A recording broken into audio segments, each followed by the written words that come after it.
This is Pet Life Radio. Let's talk pets.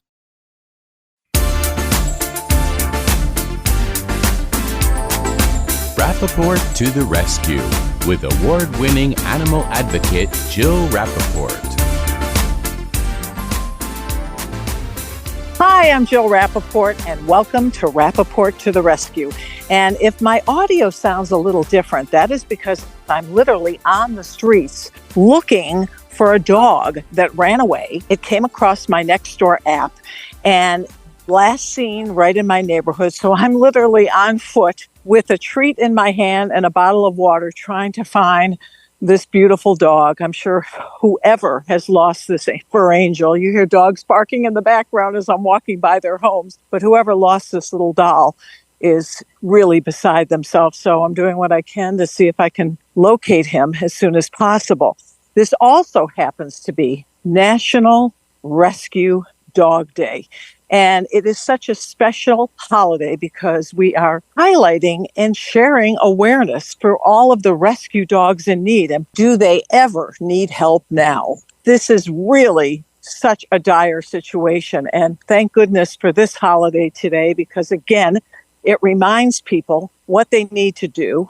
The dogs that are in serious jeopardy, waiting for homes and shelters across the country. And with holidays like this, to take time to realize what's going on is really what will make a difference. And I always tell people, if you can't adopt, and many can't, there are so many other things you can do. You can foster, which is a temporary situation, although many people become foster fails and end up adopting the dog. But that is really what's needed the most right now. You make the difference because you've taken them from a really horrible situation and you're showing them what a beautiful life can be. And therefore, they're more viable for adoption. So fostering is just God's work.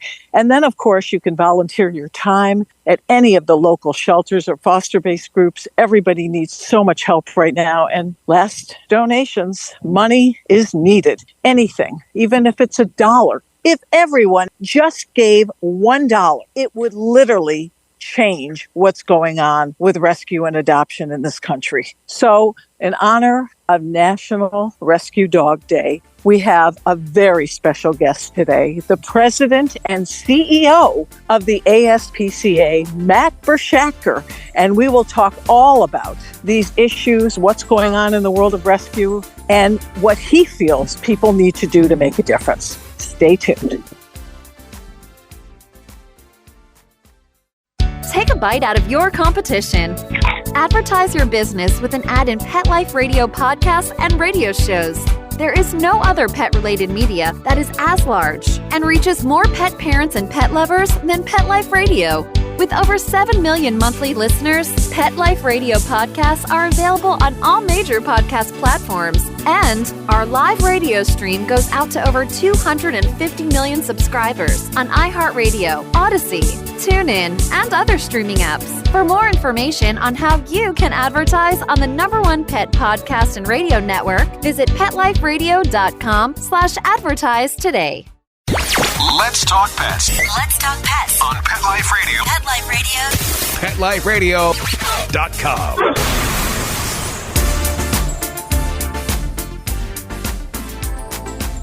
Welcome back to Rappaport to the Rescue. I'm Jill Rappaport. My guest today is Matt Bershadker, who is a dear friend and also the head of the ASPCA, the oldest animal welfare agency in the United States. And Matt, you've done such an incredible job. And these times are more trying than ever. First of all, thank you, Jill. It is a tough time for animals, and it's a tough time in our shelters. I get notified, Matt, every single day from one of my shelter buddies or somebody who's fostering how dire the situation is.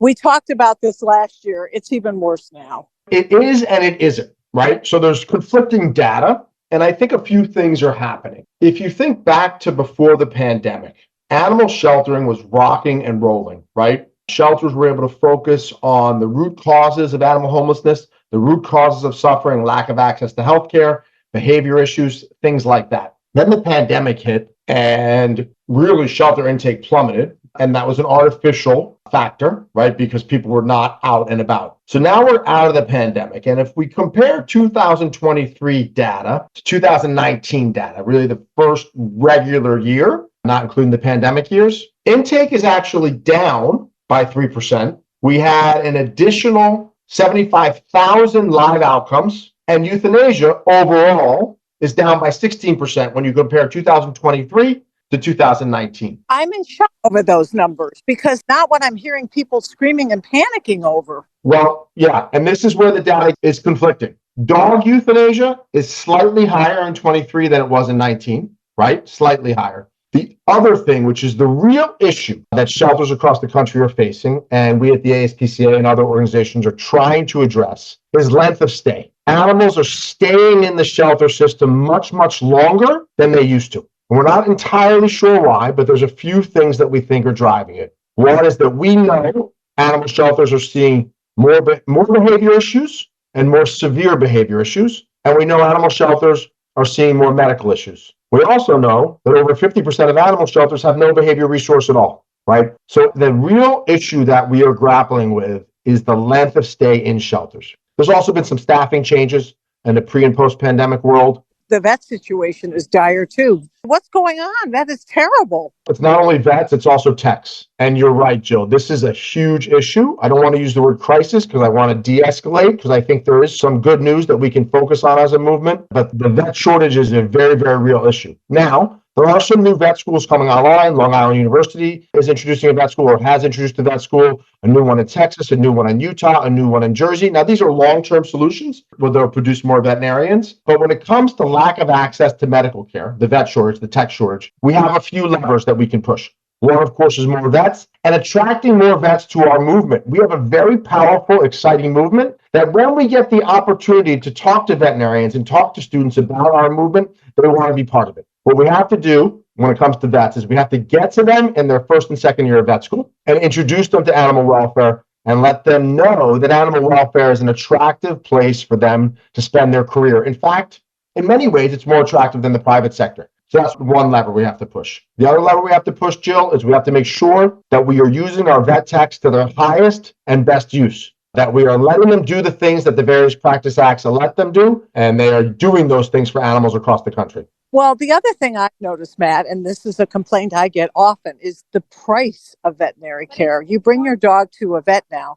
I went in for just my yearly checkup on my senior. It was $1,000. And for people considering taking in a rescue pet, especially if they're older or senior, which is what we're all hoping for, they could have more medical needs. And when people know that these bills are as high as they are, it will scare a lot of people off. Therefore, even escalating the rescue and adoption crisis further. Absolutely. And that's why we have to push all of these levers, right? If we're using techs to their highest and best use, maybe some of those treatments that we're paying veterinarians to do, we can have techs to do. That will bring down the cost. The other thing the ASPCA is pushing, and others are pushing as well, is telemedicine.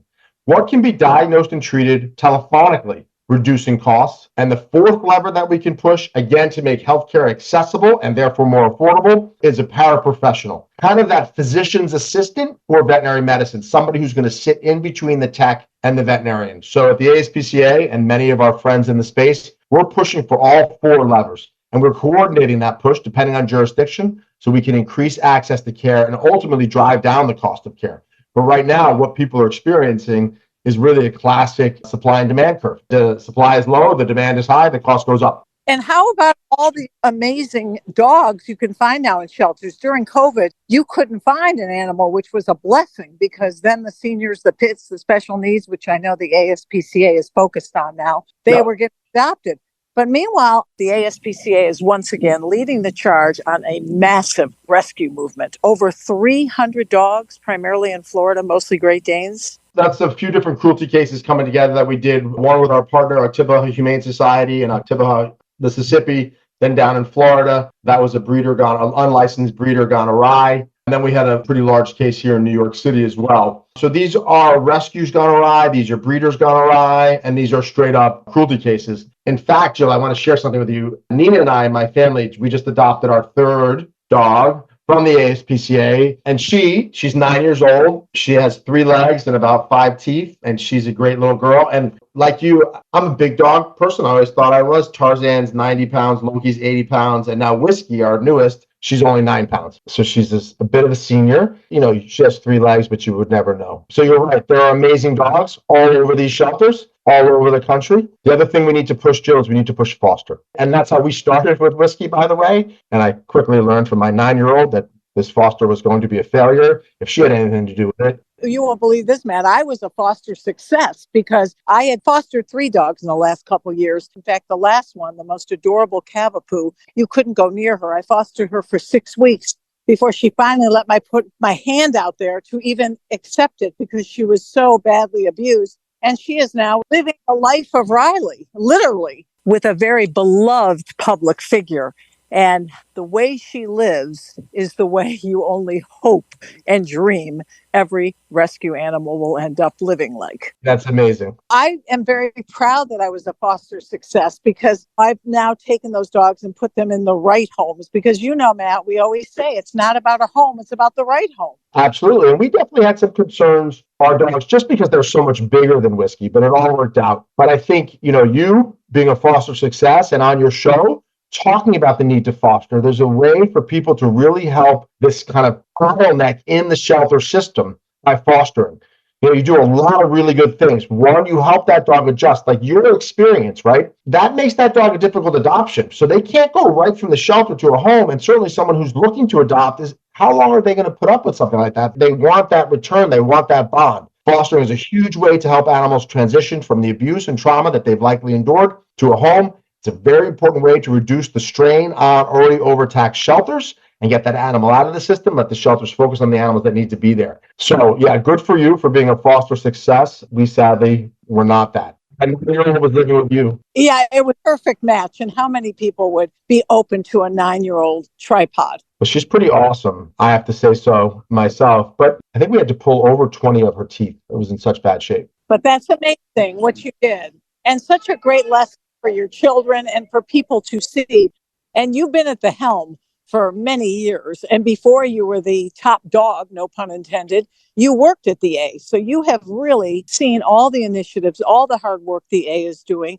And it's probably for you a really challenging and I would imagine somewhat frightening time on some levels. It's a frustrating time. It's definitely a frustrating time, I think, for the movement, because we're seeing these animals languish in shelters. We're seeing these animals decompensate in shelters, coming into the shelter adoptable, and as a result of the lack of the behavioral enrichment that they need, developing behavior issues that make them more difficult adoptions. That's extremely frustrating and very, very hard. Very, very hard for the people in the movement. It's extremely hard for the people who are caring for these animals day in and day out. But I do think as our country continues to take steps back to normalcy, as we pump out more veterinarians, as we continue to utilize vet techs, as we attract more people to our movement, I'm going to share a stat with you. We will get our way out of this. We will find our way back to where we were headed in 2018 and 2019. So you're optimistic. I am optimistic because we've been here before. We did some market research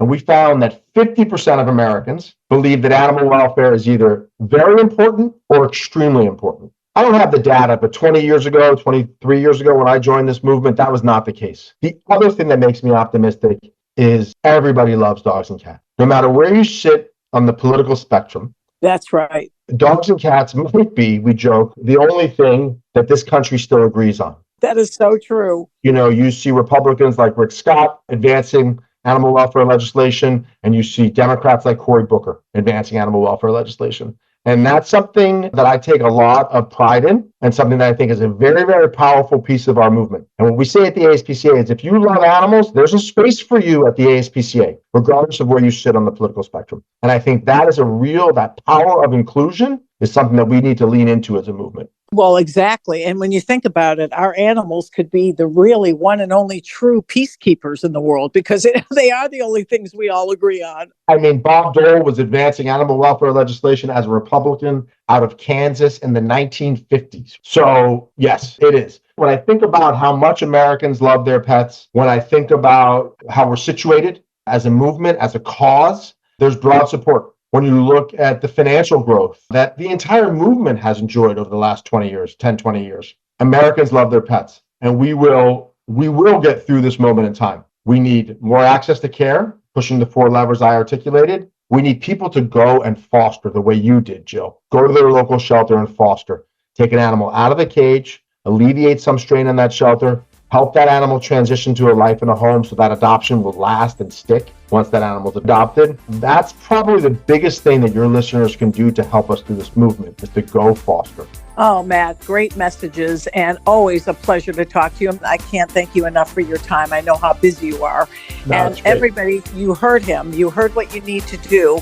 We are their voice. Without us helping them, they can't help themselves. So please do your part to help an animal in need. And thank you all for listening to Rappaport to the Rescue on this National Rescue Dog Day. Let's Talk Pets, every week on demand, only on PetLifeRadio.com.